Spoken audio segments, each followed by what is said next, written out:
জেলে গ্রেফতার হওয়ার 17 দিনের মাথায় গ্রেফতার হয়েছে শ্বেতা খান। গতকালই গলফগ্রিন থেকে গ্রেফতার করা হয়েছিল আরিয়ান খান এবং তার বোনকে, আর তার ঠিক 17 ঘন্টা পরেই গ্রেফতার করা হয়েছে আলিপুরের ভবানীপুর এলাকা থেকে শ্বেতা খানকে। সোদপুরের তরুণীকে মানসিকভাবে শারীরিকভাবে নির্যাতন করা হয়েছিল, চাকরির টোপ দিয়ে তাকে বলা হয়েছে পর্নোগ্রাফিতে কাজ করানোর জন্য। একের পর এক অভিযোগ উঠে আসছে, এমনকি শ্বেতার আরিয়ানের সাম্রাজ্যের বিস্তারও কিন্তু কম নয়। দেখুন।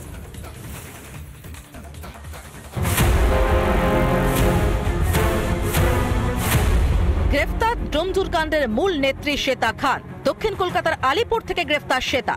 এক পরিচিতের বাড়ি যাওয়ার সময় পুলিশ তাকে গ্রেফতার করে। গ্রেফতার করা হলো শ্বেতা খানকে। আলিপুরের কাছে একটি জায়গা থেকে কিন্তু তাকে গ্রেফতার করা হয়েছে, এমনটাই কিন্তু পুলিশ সূত্রে খবর।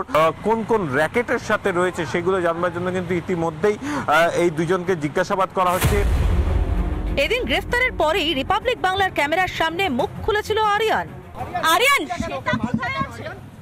আরিয়ান মারলে কেন? টর্চার করা হচ্ছে ওকে। আরিয়ান ওকে মারছিল কেন? আরিয়ান তোমার মা কোথায়? हम नहीं जानते। তোমার মা কোথায়? শ্বেতার সঙ্গে কথা হয়েছে? মায়ের সঙ্গে? না না না। মা কোথায়? লাস্ট কবে কথা হয়েছে? শেষ কবে কথা হয়েছে? 7 তারিখে। এই মিথ্যে আর চাপা থাকলো না। ডোমজুর কাণ্ডের মূল হোতাকে গ্রেফতার করলো পুলিশ। এই মুহূর্তে যেটা বড় খবর হচ্ছে, শ্বেতা খানকে জিজ্ঞাসাবাদ করা হচ্ছে। উচ্চ পদস্থ কর্তারা তারা রয়েছে এবং হাওড়া সিটি পুলিশের যে পদমর্যাদা 3 গ্রুপ করে যেখানে ভাগ করে দেওয়া হয়েছিল, সেই উচ্চ পদস্থ কর্তারা তারাও এখানে উপস্থিত হয়েছেন। একে একে সকলেই তাদের জিজ্ঞাসাবাদ প্রক্রিয়া চলছে।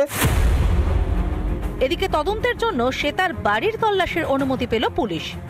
একটা দোকান ঘরও কিনেছিল শ্বেতা এই বাড়িতে, অর্থাৎ 2014 সালে এই বাড়িতে ফকিরপাড়াতে ফ্ল্যাট কিনে ছেলে মেয়েকে নিয়ে শিফট করার পর সে এই দোকানটি খোলে। কিন্তু কিসের দোকান, এই দোকানে কিসের কাজ হতো সেটা অনেকে বলতে পারছেন না। তবে একটা আড্ডা নয়, হাওড়ার ডোমজুরে শ্বেতা খানের রয়েছে একাধিক সম্পত্তি। 13,000 টাকা নিয়েছে ওই তালা মেরে। ও আমার দোকানে আমি গ্যাস ভাড়া দিয়েছিলাম বিশ্বাস করে, তারপরে 1000 টাকা দিয়েছিল আমাকে, সঙ্গে সঙ্গে আমি 1000 টাকা ফেরত দিয়েছি। তার সত্ত্বেও তালা খুলবে না, প্রায় 1 মাস ধরে মেরে রেখেছে।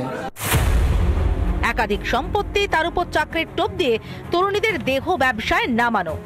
কার হাত মাথায় নিয়ে এসব চালাতো শ্বেতা, জানা যাবে হয়তো জেরার পরেই। আরিয়ান বা ওই ফুলটুসি মানে শ্বেতা খানদের বিরুদ্ধে এলাকার মানুষ একবার থানায় কমপ্লেন করেছিল। তো যারা কমপ্লেন করেছিল পুলিশ উল্টে তাদেরকেই গ্রেপ্তার করে ভেতরে ঢুকিয়ে দিয়েছিল। পুলিশ উল্টে তাদের অ্যারেস্ট করেছিল। হ্যাঁ, এহেন প্রভাবশালীদের মাথায় কাদের হাত থাকে? কেন বারবার শাসক দলের নেতাদের সঙ্গে নাম জড়াচ্ছে শ্বেতার? তার সঙ্গে তৃণমূল কংগ্রেসের কোনো যোগসাজশ নেই, তৃণমূলের কোনো লোকও নয়। এই ব্যাপারে কারা কি বলছে সেটা তারাই বলতে পারবে। ডোমজুরের ঘটনায় 3 দিনের মধ্যে অ্যাকশন টেকেন রিপোর্ট তলব জাতীয় মহিলা কমিশনের। রাজ্য পুলিশের ডিজিকে শতপ্রণোদিত চিঠি জাতীয় মহিলা কমিশনের।